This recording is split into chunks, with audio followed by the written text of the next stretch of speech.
You've knocked out all the Premier League opposition in this competition. Yeah, the League of Farmers, no? We are the League of Farmers. Does this feel better than a year ago? Of course, better. Of course, unbelievable.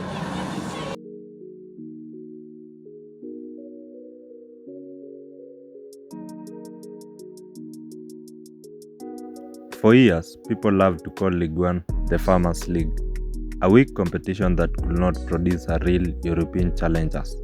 But under Luis Enrique, PSG shut that talk down completely.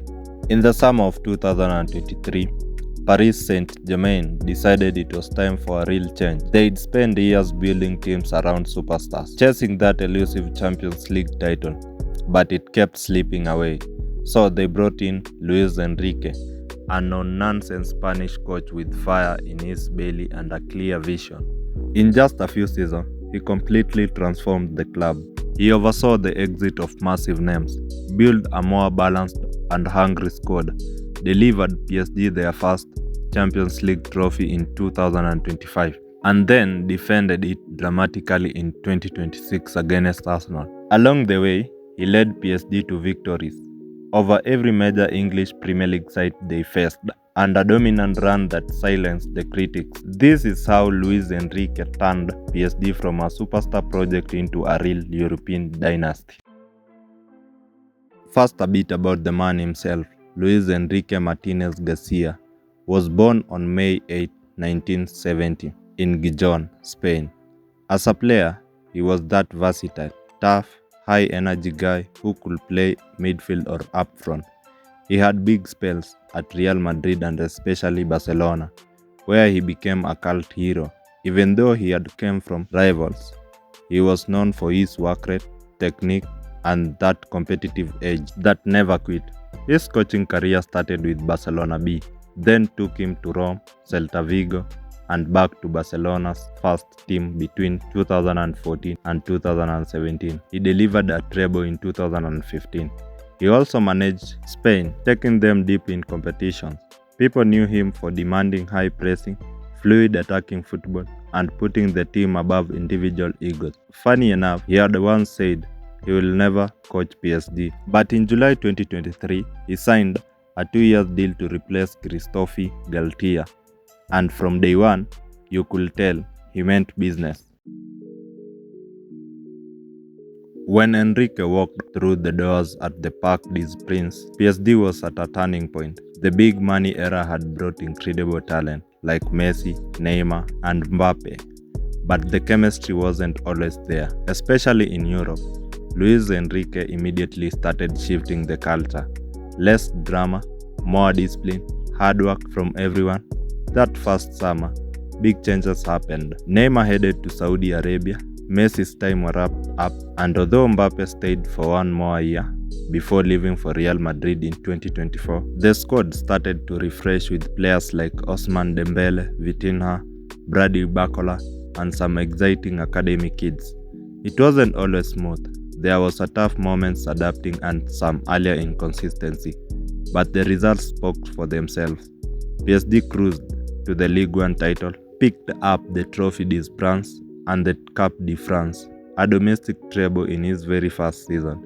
In the Champions League, they made it all the way to the semi-finals. It wasn't the final they wanted, but it showed the new style was taking hold. Intense pressing, good possession, and everyone contributing. You could already see the foundation being laid. Now, the 2024-25 season, this is where it all clicked.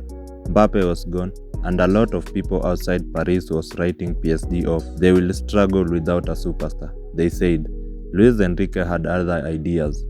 He built a side that played as a unit, full of energy and tactically intelligent. Domestically, they were unstoppable again. Another Ligue 1 title, another Coupe de France, but Europe was the big one.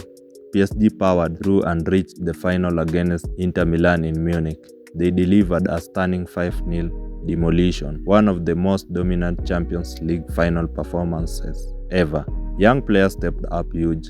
PSG had their first Champions League title, completing a continental treble.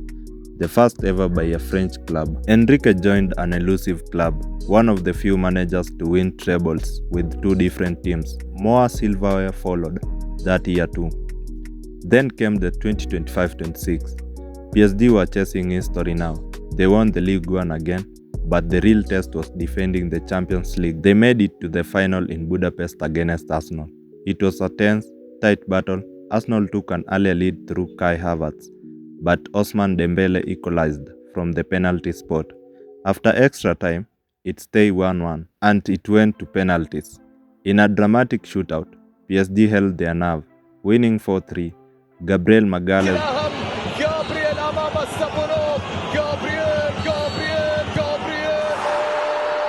blazed the decisive penalty over the bar, and PSG became the first French club to win back-to-back Champions Leagues. What a moment!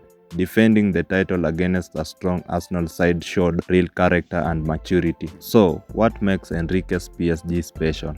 It's the collective pressing, the positional fluidity, and that team-first attitude. He moved away from the pure Galacticos model and proved you can win big with structure and hunger instead of just individual brilliance. Players bought into defending as a group, even the attackers. Sure, there were some tensions, reports of clashes with Mbappe over the effort and positioning, the odd fiery moment on the sidelines, but overall, the players and the fans connected with him. By the end of the 2025-26 season, Enrique had racked up 12 major trophies in roughly 3 years, becoming the most successful manager in PSG history, surpassing Laurent Blanc. He set a new standard with the highest winning rate of any PSG coach, around 68 to 70% across 170 plus matches, multiple unbeaten runs, and a remarkable record of 11 wins from 12 of club finals. He now has 3 Champions League titles as a coach, 1 with Barca and 2 with PSG. He modernized the whole project, more sustainability, more balanced, ready for long-term success. From a club that fell cast in Europe's, despite all the money, Luis Enrique brought belief, tactics, and finally that missing Champions League trophy, and then defended it. He didn't just win silver, he changed how PSG thought about football. Discipline over drama, team over stars. As we sit here in 2026 with more chapters to write, Lucho's time at PSG already looks like a masterclass. He delivered what the club has been craving for so long and built something lasting. What do you think? Is he one of the great?